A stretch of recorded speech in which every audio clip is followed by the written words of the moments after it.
इस movie blood sucking bastards के start में हम एक लड़के इवान को देखते हैं। जिस कंपनी में वो काम करता था वहाँ पर 4 लोग और भी थे, जिसमें उसकी एक फीमेल कोलीग थी और एक उसका बेस्ट फ्रेंड। शुरू में इवान की कोलीग उसे पसंद किया करती थी और उसने इवान को इस बारे में बताया भी था, लेकिन उस वक्त इवान के दिल में ऐसी कोई बात नहीं थी तो उसने उसे मना कर दी। इसीलिए वो अब उसे रूठ रहती थी। इवान ने उसे कई बार मनाने की कोशिश की लेकिन वो मानती ही नहीं थी। अब तो इवान भी उसे पसंद करता था और उसे कई बार कह भी चुका था, लेकिन जब भी वो ये कहता तो उसकी बात का जवाब ना देती और हमेशा वहाँ से चली जाती। इवान के बाकी कोलीग्स भी इस बात को नोट करते थे। इवान के ग्रुप में 5 ही लोग थे, लेकिन इस ग्रुप के अलावा भी वहाँ पर एक वर्कर था। वो इन लोगों को हमेशा तंग किया करता था कि याद है एक बार मैं तुम लोगों से एक गेम में पैसे जीत गया था, वो मुझे दो। असल में इवान के बेस्ट फ्रेंड के अलावा जो 2 कोलीग्स थे उन्होंने इसके पैसे देने थे, लेकिन वो बहुत लेजी थे और आज तक उसके पैसे अपने पास रख के बैठे हुए थे। तभी उनमें से एक कोलीग बाहर रिसेप्शन पर जाता है और रिसेप्शनिस्ट से मीठी मीठी बातें करने लगता है। वो चाहता था कि मुझसे दोस्ती कर ले, लेकिन वो उसे अच्छा नहीं समझती थी क्योंकि वो बहुत बड़ा फ्लर्टी इंसान था।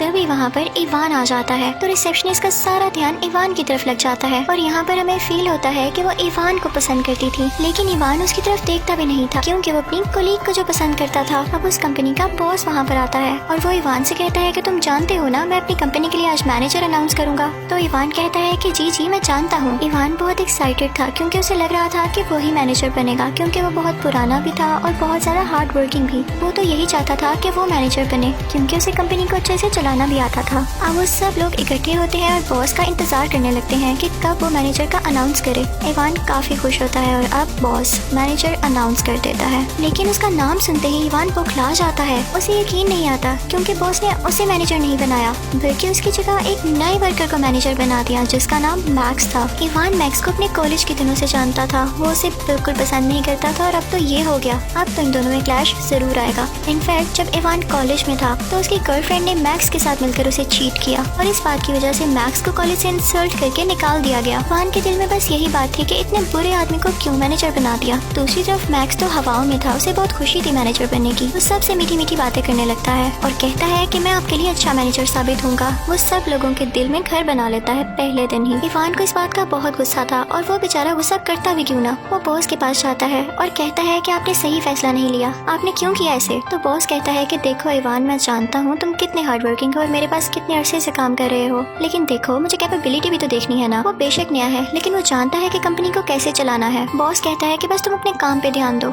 इवान वहाँ से हर्ट होकर चला जाता है। इवान नोटिस करता है कि मैक्स पहले ही दिन उसकी दोस्त यानी कोलीग से मीठी मीठी बातें करने लगता है जैसे वो सबसे किया करता है। इवान वहाँ पर आता है तो वो अजीब तरह उसे देखता है तो मैक्स कहता है कि क्या देख रहे हो मुझे, तुम अपना काम क्यों नहीं कर रहे हो, और अब से मैं तुम पर चेक रखूंगा कि तुम कितना काम करते हो, इसलिए बेहतर है कि अपने काम पर जाओ तुम। इवान को देख के काफी हैरत होती है कि आते साथ ही रुक जमा रहा है और इसकी नजर तो मेरी कोलीग पर भी है। एक रात हम देखते हैं कि इवान का कोलीग नाइट शिफ्ट पर होता है। वो अपने काम में मगन होता है कि एकदम उसे अजीबोगरीब आवाजें आने लगती हैं जैसे कोई गुर्रा रहा हो। उसे लगता है कि शायद नींद की वजह से उसे ऐसा फील हो रहा है और उसका वहम है, लेकिन आहिस्ता आहिस्ता आवाजें बढ़ने लगती हैं। अब वो काफी डर जाता है और वॉशरूम में चला जाता है। वॉशरूम में जाते ही कोई उस पर अटैक कर देता है। वो पूरी तरह से जख्मी हो जाता है। अब अगली सुबह इवान जब कंपनी आता है तो देखता है कि उसके दोस्त की बाइक बाहर ही खड़ी हुई है। वो गार्ड से पूछता है कि क्या वो बेचारा रात से इधर ही काम कर रहा है। तो गार्ड कहता है पता नहीं सर, मैंने तो उसे नहीं देखा। इवान उसे बहुत ढूंढता है और जब वो वॉशरूम जाकर देखता है तो वहाँ पर उसके कोलीग की डेड बॉडी होती है जो कि पूरी तरह से खाई हुई थी, जैसे उसके किसी ने चीर फाड़ कर दी हो। उसके सारे कपड़े खून से भरे हुए थे। ये देखकर इवान चीख पड़ता है। उसे यकीन नहीं आ रहा था कि उसका कोलीग मारा जा चुका था।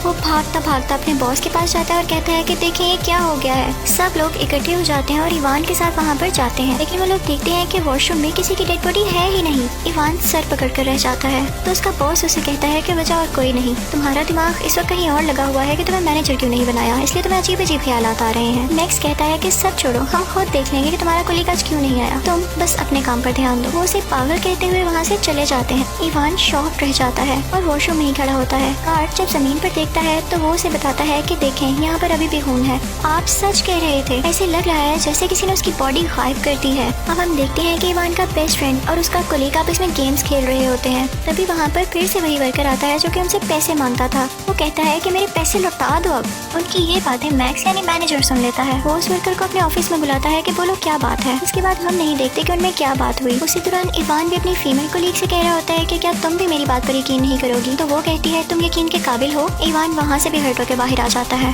उस वक्त वो वर्कर भी मैनेजर के ऑफिस से बाहर आ रहा होता है। उसका रंग सफेद पड़ा हुआ था और वो काफी हॉरिफाइंग लग रहा था, डरावना लग रहा था, जैसे उसमें खून का एक कतरा भी नहीं। वो बड़े अजीब से अंदाज में दोनों से कहता है कि मेरे पैसे आज तुम्हें लौटाने होंगे, अगर ना लौटाए तो शाम तक अपना हाल खुद देख लेना। और ये कह के वो वहाँ से चला जाता है। वो तीनों काफी हैरान हो जाते हैं क्योंकि उस वर्कर में इतना कॉन्फिडेंस था ही नहीं कि वो इस तरह से बात करे। खैर वो इस बात को इग्नोर कर देते हैं। इवान उस रिसेप्शनिस्ट को कॉल करता है कि क्या तुम बेसमेंट में जा सकती हो, मुझे वहाँ से कुछ जरूरी फाइल्स चाहिए। वो बहुत खुश होती है कि इवान ने मुझसे बात की, लेकिन बेसमेंट में उस पर कोई अटैक कर देता है। फिर हम इवान की बेस्ट फ्रेंड और उसकी फीमेल कोलीग को देखते हैं जो कि लंच कर रही होती है। इवान का बेस्ट फ्रेंड उससे कहता है कि आप छोड़ भी दो गुस्सा, इवान इतना भी बुरा नहीं है।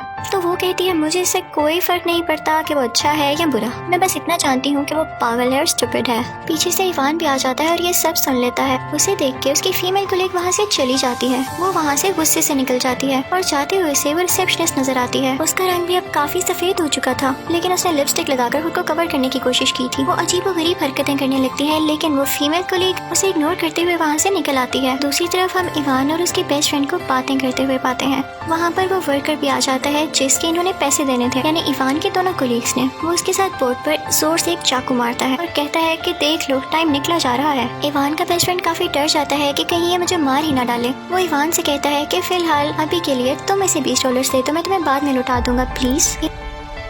रात को इवान और उसका कोलीग दोस्त ऑफिस ही रुके होते हैं क्योंकि उन्हें बहुत सारा काम था। इवान अपने दोस्त से कहता है कि क्या तुम बेसमेंट में जा सकते हो, मुझे वही फाइल्स चाहिए, अभी तक नहीं मिली। जैसे ही वो जाता है इवान खुद मैक्स के ऑफिस में चला जाता है। इवान जब मैक्स के ऑफिस में जाता है तो देखता है कि उसके दोस्त की पिक्चर को हाईलाइट किया गया है, सर्कल किया गया है, जैसे इसके पीछे मैक्स का कोई इंटेंशन हो कि उसे मारना चाहता है। और यही नहीं, बॉस की पिक्चर पर भी उसने हाईलाइट किया हुआ था। दूसरी तरफ बेसमेंट में उस कोलीग को वही रिसेप्शनिस्ट मिलती है जो कि उसे अपनी तरफ अट्रैक्ट करती है, लेकिन इसी दौरान उसकी शक्ल खौफनाक हो जाती है और वो उसकी गर्दन पर काट लेती है। इवान को पता चल चुका था कि मैक्स असल में है कौन, वो था एक वैम्पायर और वो बाकी सबको भी अपने जैसा बना रहा था। उसे देख के काफी गुस्सा आता है और वो बाहर निकल आता है तो देखता है कि उसका कोलीग जख्मी है। वो उसे कहता है कि तुम यहाँ से चले जाओ। उस दौरान ऐसे लग रहा था जैसे कोई और भी वहाँ पर आ रहा है, तो इवान खुद को एक रूम में लॉक कर लेता है और इसी के साथ कोई रूम का दरवाजा जोर जोर से नॉक करने लगता है, पीटने लगता है। इवान वहाँ पर डर के छुप जाता है और उसकी आंख लग जाती है। अगली सुबह बॉस, मैनेजर और उसका बेस्ट फ्रेंड वहाँ पर आते हैं और जब बॉस ये देखता है कि ये सो रहा है तो वो इवान से कहता है कि बहुत हो गया, मैं तुम्हें नौकरी से निकाल रहा हूँ। तो मैनेजर यानी मैक्स बॉस से कहता है कि कुछ नहीं होता, इसे एक और चांस दे दे हैं तो ये अच्छा वर्क करना। इवान काफी डरा हुआ था। वो बॉस से कहता है कि मेरा कोलीग भी मर चुका है, यकीन नहीं आता तो देख लेना वो भी आज नहीं आएगा। लेकिन ये क्या, वहाँ पर तो वो कोलीग आ जाता है। तो बॉस एक टॉन्टिंग वे में हंसता है और उससे कहता है कि तुम वाकई पागल हो चुके हो, तुम्हें सिर्फ अपने काम पर ध्यान देना है और आइंदा मैं तुम्हारे मुँह से बात ना सुनूं कि ये मर गया है वो मर गया है। इवान अपने बेस्ट फ्रेंड के पास आता है और कहता है कि तुम्हें भी मेरी बात पर यकीन नहीं है, मैं झूठ नहीं बोल रहा। तो उसका बेस्ट फ्रेंड उसे तसल्ली देता है और कहता है कि मेरे दोस्त मुझे यकीन है क्योंकि मैं अपनी आंखों से ये देख चुका हूँ, मेरे साथ हमारी कंपनी का कार्ड भी था, वो भी इस बात का गवाह है कि मैक्स ने एक लड़की को काट कर उसे वैम्पायर बना दिया था। अब वो तीनों एक ग्रुप में हो जाते हैं, एक साथ मिल जाते हैं। वो अपनी गाड़ी में जाते हैं ताकि कुछ वेपन्स यानी हथियार लेकर आ सकें और तभी वहाँ पर कंपनी का चौकीदार यानी पीएन उन पर अटैक करने लगता है क्योंकि वो भी वैम्पायर बन चुका था, लेकिन वो लोग उसे स्टैब करके मार देते हैं। वो तीनों मिलकर कंपनी के अंदर जाते हैं और कहते हैं कि हम बॉस को बता देंगे कि बहुत हुआ, मैक्स असल में वैम्पायर है और क्या क्या कर रहा है। अंदर जाते हैं तो कंपनी के सारे वर्कर्स वैम्पायर बने होते हैं और उन पर अटैक करने लगते हैं, लेकिन वो तीनों बचते बचाते बॉस के ऑफिस में चले जाते हैं। वो उसे मैक्स के बारे में सब कुछ बता देते हैं, वो उसे सब बातें बताते हैं जिससे वो यकीन कर सके,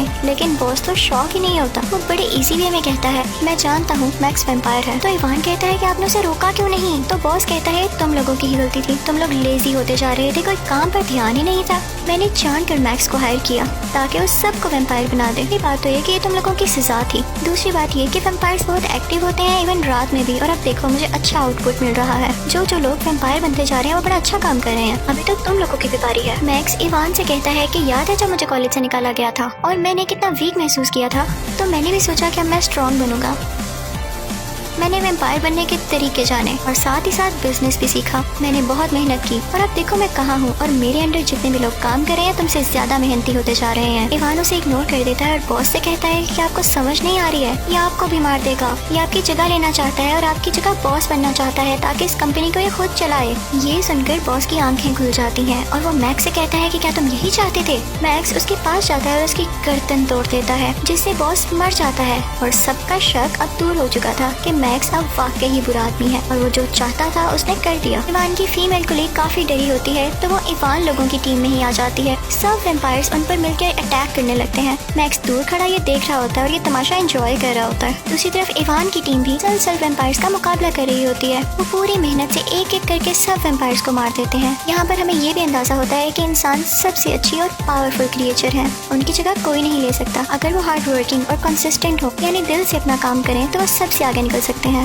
मैक्स इवान की फीमेल कुलीग को पोजेस कर लेता है और अपने ऑफिस में ले आता है। दूसरी तरफ कुछ बचे हुए वेम्पायर्स उन पर अटैक करने की कोशिश करते हैं लेकिन गार्ड उनके बीच में आ जाता है और वो बेचारा खुद जख्मी हो जाता है। अब वो बेचारा भी इंसान नहीं रहा था। इवान किसी न किसी तरह मैक्स के ऑफिस में आ जाता है और अपनी फीमेल कुलीग को बचाने की कोशिश करता है लेकिन मैक्स यहाँ पे बहुत पावरफुल हुआ था। वो उन दोनों को मारता है, उन्हें इंजर्ड कर देता है। इवान की फीमेल कुलीग हिम्मत करती है और एक मैशेटी उसके सर में दे मारती है जिससे मैक्स काफी जख्मी हो जाता है। फिर उसके बाद वो उसके दिल पर भी स्टैब करती है जिससे फाइनली वो मर जाता है और ब्लास्ट हो जाता है जिसकी वजह से उसका खून चारों तरफ फैल जाता है। लेकिन इवान और उसकी दोस्त काफी खुश थे कि उन्होंने उस वेम्पायर, उस जालिम इंसान को मार दिया जो कि असल में इंसान कहलाने के काबिल ही नहीं था। इवान की दोस्त यहाँ पर शर्मिंदा होती है और इवान से सॉरी करती है कि मैंने तुम्हें इतना अरसा गलत जाना जबकि तुम बहुत अच्छे इंसान थे जो सबका भला चाहते थे। उन दोनों का यहाँ पर फिर से पैचअप हो जाता है। अब उनमें सुलह हो चुकी थी और वो फिर से एक साथ थे। अब वहाँ से इवान, उसकी कुलीग और उसका बेस्ट फ्रेंड मिलकर चले जाते हैं। लेकिन फिर हम उस कंपनी के अंदर का सीन देखते हैं जब मेट वहाँ पर सफाई करने जाती है और बिखरा हुआ और खून से भरा हुआ कमरा देखकर वहीं पर रुक जाती है तो पीछे से इवान का वो कुलीग जो आखिर में वेम्पायर बन चुका था और वो बच चुका था क्योंकि उसे किसी ने नहीं मारा था, वो उस मेट की नेक पर काट लेता है और फिर वहाँ से चला जाता है। इसी सीन के साथ ये मूवी भी यहाँ पर खत्म हो जाती है। Thank you for watching.